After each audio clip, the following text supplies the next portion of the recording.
IT to begin recording the meeting.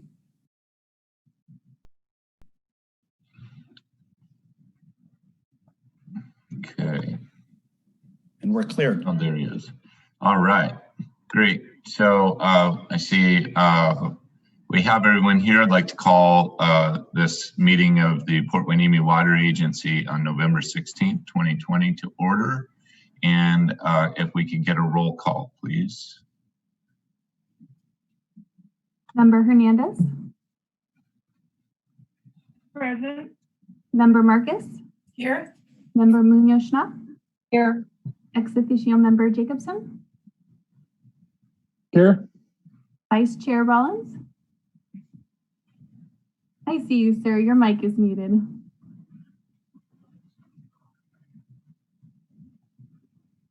Charles, do you have the ability to unmute his mic for him? They've just attempted to do that. I think we lost him. I saw his mouth indicate that he's here, so hopefully he'll be back on momentarily. And Chair Bouchard. Present. Thank you, sir. I believe we're all accounted for. We'll check in with Vice Chair Rollins here momentarily. Great. So next, seeing that we have all members present, we'll move on to, is there any public comment we need to take? No, sir. We've received no public comments for general public comment or any agenda items. Okay, seeing no public comment, we'll entertain a motion to approve the Port Hueneme Water Agency agenda. I move to approve the agenda as submitted. Second. We okay with just a voice vote here, Chrissy? I believe so for the agenda approval, since there's no actual action taken. That's fine. All right. All those in favor? Aye. Aye. Any nays? And any abstentions? Motion carries 5-0. And just for the record, sir, I'd like to input that Vice Chair Rollins is absent for this roll call vote, just for the record. Thank you. Sorry, I didn't print the packet, so I've got my screen split. I don't see everybody on the video, so. Okay, the next item on the agenda is an approval of the consent agenda. We can do those both together, consent agenda item 1 and 2, if we can get a motion for that. Move to approve the consent agenda items 1 and 2. Second. Okay, we have a motion and a second to approve the consent agenda. Can we get a roll call vote, please? Member Munoz-Schnapp. Yes. Member Marcus. Aye. Member Hernandez. Yes. Chair Bouchard. Yes. And Vice Chair Rollins is absent, just again for the record. Hopefully he'll join us soon. Okay, moving on down the agenda to business items, we have the Brackish Water Reclamation Demonstration Facility Operational Report, and this will be presented by Mr. Villafana. And with that, I'll turn it over. Good afternoon, board. This is the ops report for the month of October. And during the month of October, the plant was in operation with the exception of one day, October 6th, where it was down for chlorine line replacement.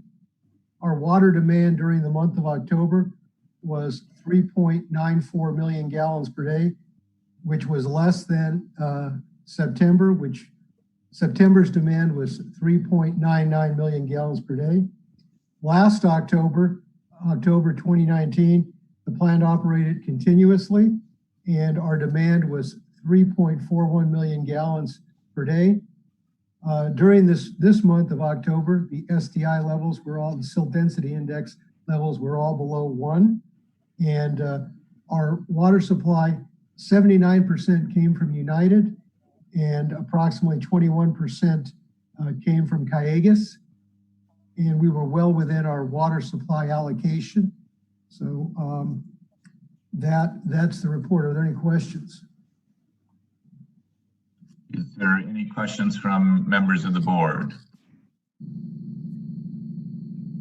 Okay, Okay, seeing none, we'll entertain a motion to receive and file this report. And again, there's a request for a roll call vote. I move to receive and file this report.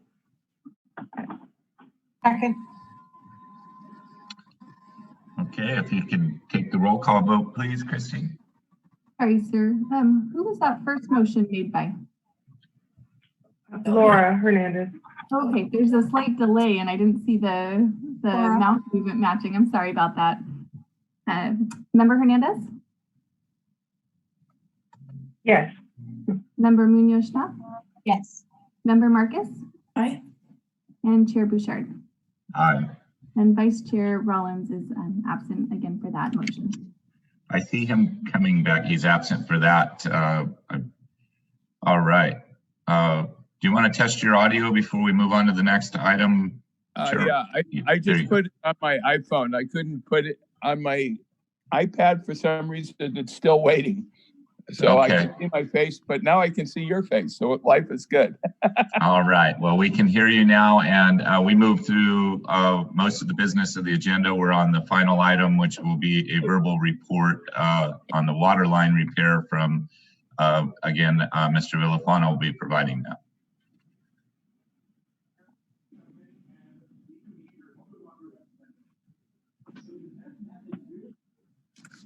Don, you're on mute.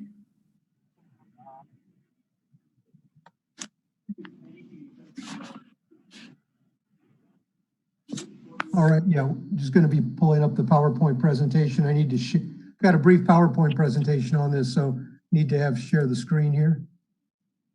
Should have control, sir. Okay.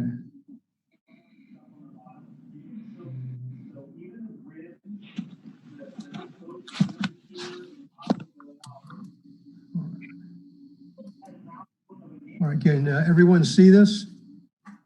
Yes. Okay, this is a brief update on the water main repair.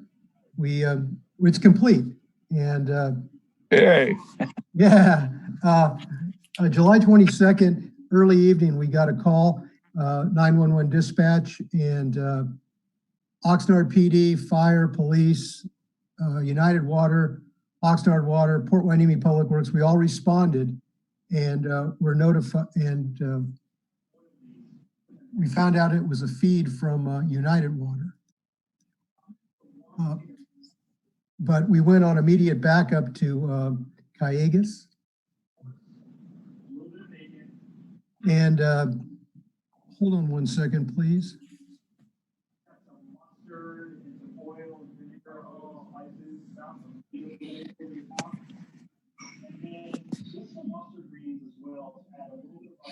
All right,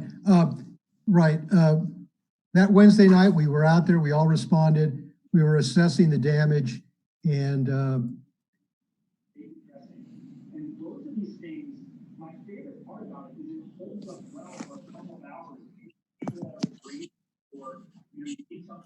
next day we got a better idea of what had happened, and there was a significant damage to the road, the concrete, a lot of it was uplifted, a lot of damage.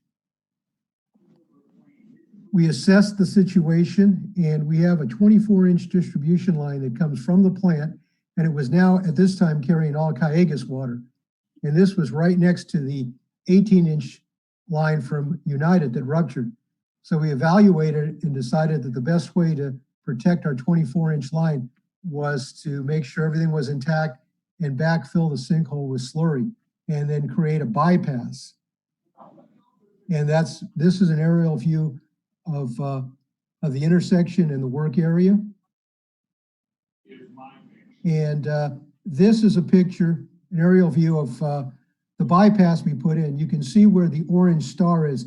That was where the break was. It was at a 90 degree, and right next to it, 2 feet above it, was the 24-inch supply line that takes water out to the city, the beach district, and the Navy bases. So this is the new 45 that we put in. And we had a number of challenges. We had, again, we had the 24-inch distribution line. We had 2 high-pressure gas lines. We had a number of Oxnard utilities. We had their water main a reclaimed water main, a sewer line, a storm drain. We had 2 high voltage Edison conduits.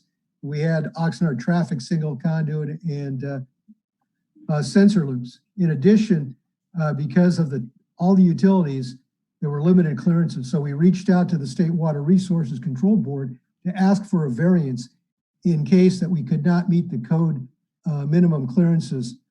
However, we did get the variance, but we didn't need to exercise that variance because once we got in the field, we're able to meet the minimum code clearances. And here you get a picture of what type of utilities we had to snake our way through. You can see the gas main, the Oxnard water main. You can see where the new water line came in and the traffic conduit. So there were a lot of challenges with the existing utilities. Here's a construction photo. It was deep. We were down almost 10 feet. We have shoring in there.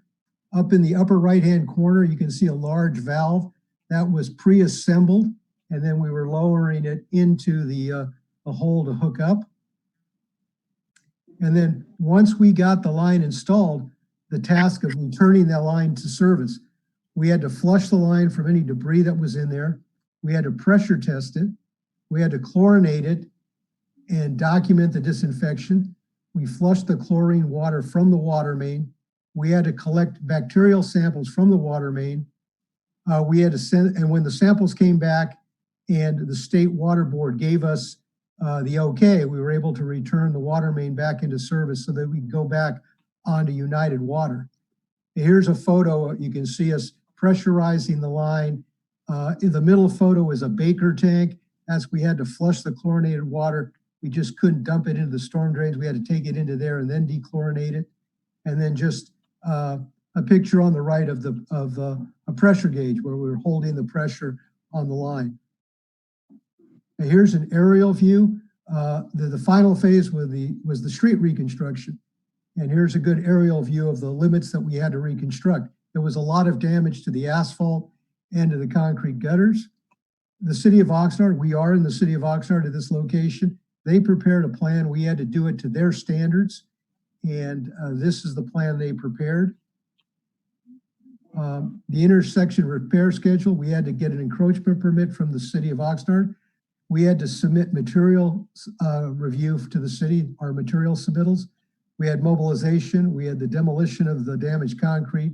We had to remove the existing asphalt that was damaged, pour the concrete. This was the schedule we had to go through. And here's some progress photos. This is where we had removed the asphalt and we were bringing in new base material. Up in the right-hand corner, we had soils technician doing the compaction testing. This is some demo work, and you can see the form work for the new concrete gutter and curb and ADA access ramps. Here's a photo of the cross gutters going in. Here's an aerial view of all the concrete work once it was complete. Here's some shots of the paving. Here's a blank aerial view of a completed project. And we had the final walkthrough on November 6th with the city of Oxnard, and they signed off on the project. So we are complete. Are there any questions? What about the cost? Okay, the cost is coming in at about $425,000. And right now, the deputy city manager, Mr. Peretz, is investigating the possibility of getting some funding back from our insurance company. There is a large deductible, but he is investigating that. But right now the cost is coming in about $425,000. I'm getting all the final invoices together. We're reviewing all the final invoices, and I'll have a final cost for the next month. I see Chair Rollins with his hand up, or Vice Chair Rollins with his hand up. Yes, Mr. Belafano? Yes. where does the 425,000 come from? All right, initially we have reserves in PHWA. And then I'm going to be working with our finance department. Everybody pays a pro rata share based on our water allocation. And the city of Port Hueneme, obviously we use the lion's share of the water. So the lion's share of that bill will fall on the city of Port Hueneme, and the water, it'll be allocated based on our water usage. How much, follow-up, how much reserves do we have to be able to handle $500,000 or near $500,000? Well, I'll be working with our finance director to get the exact numbers of what we have. And we have sufficient reserves, and then it'll be allocated, as I said, proportionately to the different PHWA members. Yeah, I guess my concern is that many of the lines that we have are old and are prone to perhaps having the same type of situation happening. And while we're able to weather this one, how many more are we able to weather? Like if, say, something like that was to happen in 6 months somewhere else, would we be able to weather that? Well, after we tried to do some forensics on this, and the rupture was at a 90-degree. And what they had used, typically you have thrust blocks, concrete blocks, and a 90-degree is a weak point, and hydraulically, it's not the best condition. They use mechanical restraints, which meet the code requirements. However, the rupture happened at a 90-degree, and I think it was because they didn't use both mechanical joints and thrust blocks, or concrete thrust blocks, which would have provided more redundancy. So by doing what we did with the slurry and slurrying the 24-inch line, which is at a 90 there, we basically put a thrust block there with the slurry. So we hardened the 24-inch at a 90-degree, which would be a weak point. So I don't think we're going to have another issue like that. I'm looking at our as-built plans, looking for 90-degree locations, and looking at how we could best address those at a future time. Director Schnapp. Yes, thank you, Chair Bashir. Thank you, Mr. Villafana, for this update, and I'm glad that everything is now, the streets reopened and we proceed on with the normal activities.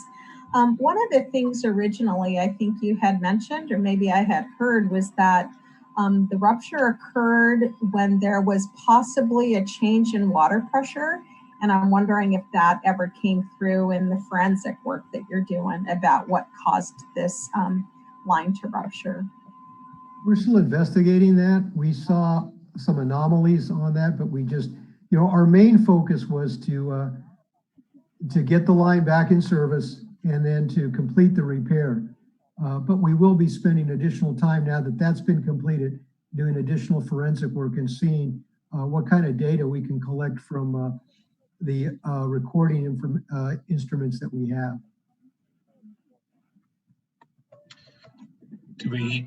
Does anyone else have questions? Karen, just, I had my hand up. oh, sorry. I'm sorry, I'm ahead, having to Mark.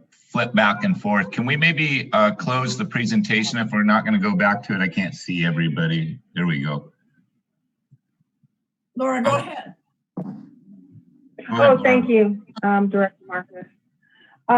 Thank you, Mr. Villafana, for your presentation and the hard work that you and your staff put into that job. It was a really large project and very disruptive to the that intersection and the neighborhood there. Were there any complaints from residents during this time? Did you get a lot of complaints? Yeah, we did get some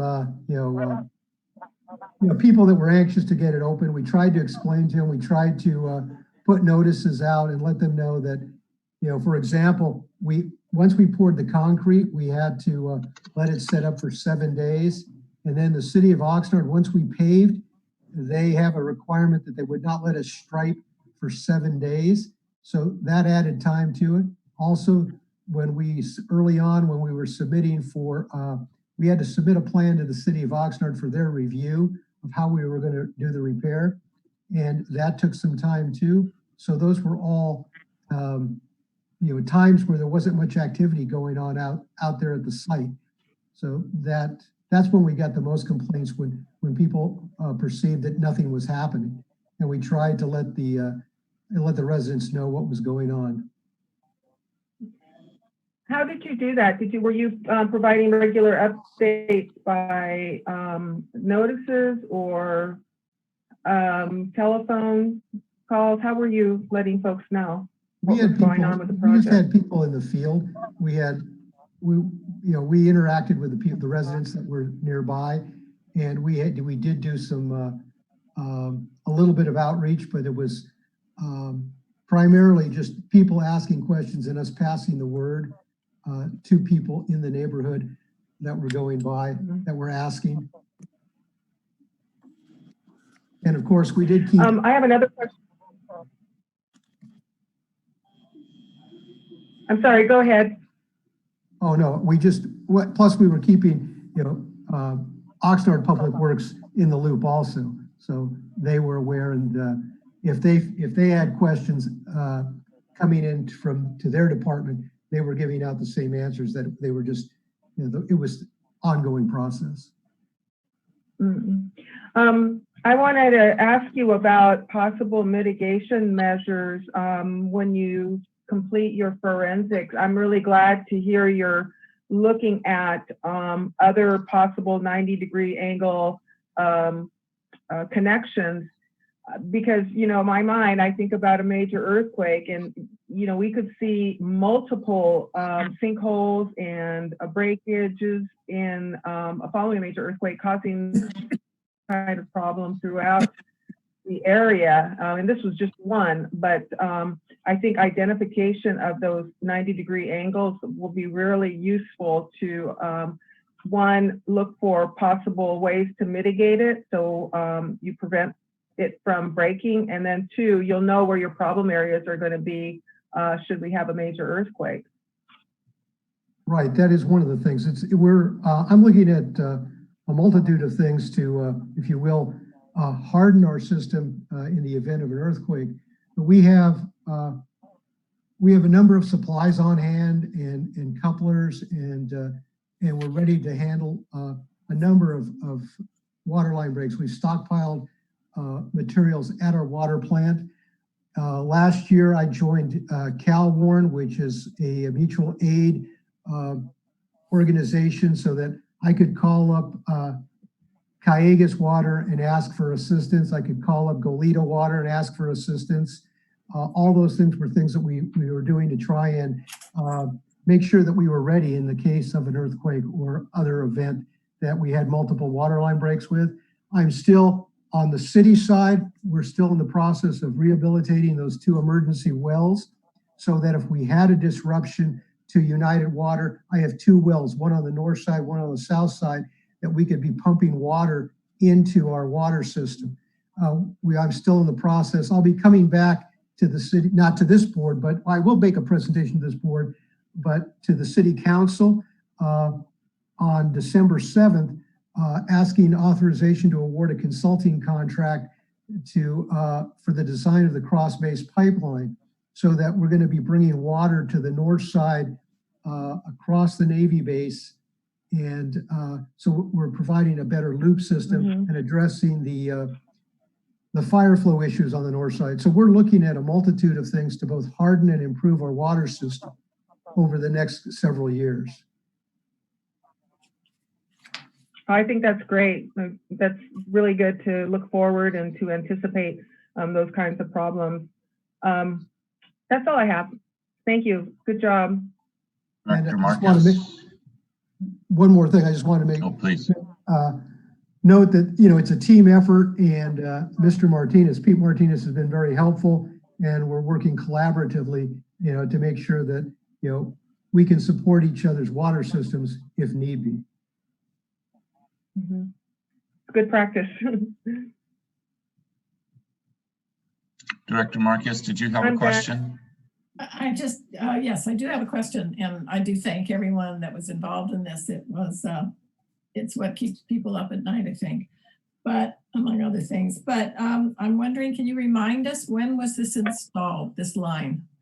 How old is it? When was it installed? Either way, you can express it. It was installed in 1996. So that was at the time of the Port Hueneme Water Agency project. Yes. And how many lines? I know you talked about there were others. Do you know how many? What we have is 90 degree, yeah. I don't know how many are 90 degree. We're looking at our as-built plans, but the one that ruptured was the supply line from United Water. And that feeds the plant with United Water. And when that ruptured, we have pressure sensitive valves that immediately closed and opened, so that there was, at no time was anyone without water. We immediately went to Cayuga's water. So the system worked, so that there was never any disruption to the water system. So, but we do have that large 24-inch line that comes out of the plant and is at a 90. So, and that's why we slurried it there, because basically that in effect made a thrust block down there, in addition to the mechanical restraints that were originally put in. So that's in a much more hardened condition now than it was before the water line rupture. I was just wondering if we could do anything proactively to other situations at some point. Well, I do plan to finish looking at the rest of the as-built plans and seeing where else there are possible 90 degrees with our supply lines, and then come up with a plan, possibly excavate down, and if there were only mechanical connectors there, add thrust blocks there. Thank you very much. Appreciate it. I think the only one we haven't heard from, ex officio member Jacobson. Do you have any questions? No, great work by the entire team, and thanks for all your efforts. Thank you. Okay, well, again, I'll just echo everybody's comments. Thank you all for your response and your follow-up to it. And hopefully we avoid these kinds of things to the extent possible in the future. So we just need a motion to receive and file this report, and then it'll be a roll call vote. I would so move to receive and file. I saw Chair Rollins raise his hand a second, but you're muted, or Vice Chair Rollins, sorry. Second. There we go. Okay, can we get a roll call? Member Marcus? Aye.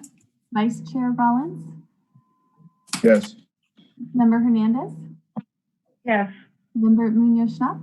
Yes. And Chair Bouchard? Yes. Motion passes. Okay.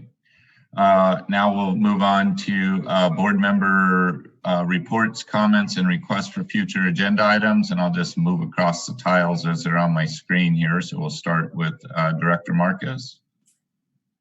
Well, first of all, I think we have a meeting in December. I wonder if we want to consider not postponing it, but canceling that meeting if there's no issues that we need to discuss. And I have a question, and it has to do with whether we have a risk of fraud plan regarding the agency. I don't know. I've been addressing this to anybody that knows that answer. I was asked the question and I didn't know the answer. So maybe that would fall under future agenda items, a request to come back.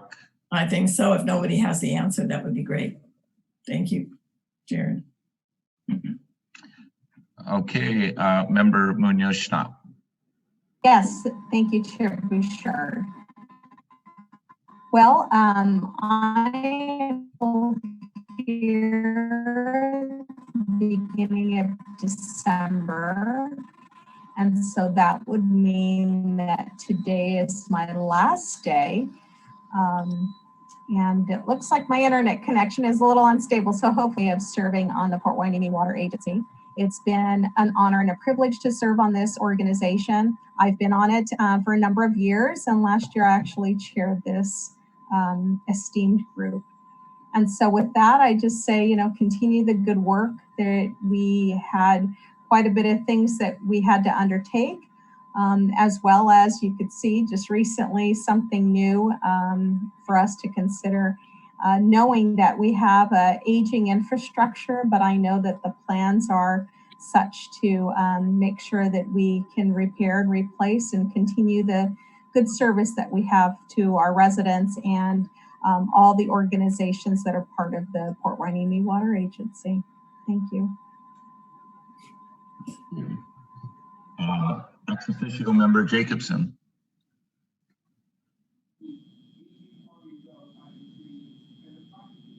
No future items on our side. Just looking forward to working with Mr. Villafana on the cross-based pipeline project, and looking forward in any way the Navy can assist in that. Please let us know and we will do that. That's it. Thank you. Thank you. Member Hernandez. Thank you, Chairman Bouchard. I just wanted to express my gratitude for Director Munoz's service on this. Has provided us a lot of historical perspectives on previous water projects, and I really depended on her in the beginning as a lead, when I joined this board, in understanding where we were. So you are going to be very much missed, and I just wish you the best of luck, and thank you again for everything you've done on this board. Thank you. Vice Chair Rollins. Yes, I'd just like, let's see, make sure if I'm on. Yes, sir, you are. Good. I just want to reiterate what Director Hernandez said regarding the many years of effort that Director Schnapps and Chairman Schnapps at sometimes has put into this committee. Water, we take it for granted, but it's something vital that we need to stay on top of. And I know we've had a number of issues over the year that Director Schnapps has educated me on. So good luck in the future, and thank you for the time spent. Okay, well, we're sorry to see you go, Director Munoz-Schnapp. I really appreciate the time that I got to spend serving on the board with you, the respect and the way that you led this and chaired this group. And again, always bring in great perspective to the items that came before us. And I wish you all the best of luck in your future endeavors. Thank you. Thank you, Chair Bouchard. If I might just add, if this is the last meeting, I had planned to say something at the next meeting, Sylvia, but we'll miss you. But I'm going to look for you out there. You seem to surface here and there. We don't live in Port Hueneme, but we do see you around the community.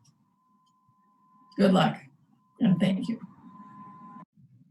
Okay, with that, we will adjourn this meeting. Thank you all very much. Meeting's adjourned at 4:36. Oh, wait, may I just ask about I had brought up the subject of the December meeting. Do we decide that now, or that's something that we will find out about later? If the clerk wants to respond, I think we have the ability, I think I'll still be the chairperson at that time if we look and there is no pressing business. I make that recommendation that we go ahead and cancel the meeting. Thank you. That's correct, sir. As long as there's no pressing issues, we'll make sure that we cancel that meeting as requested. Great. Well, we wish everyone a very, very, very safe and happy year. You too. Okay. All right. Well, you guys have a good evening and we'll talk to you later. Meeting's adjourned 4:37. Thank you.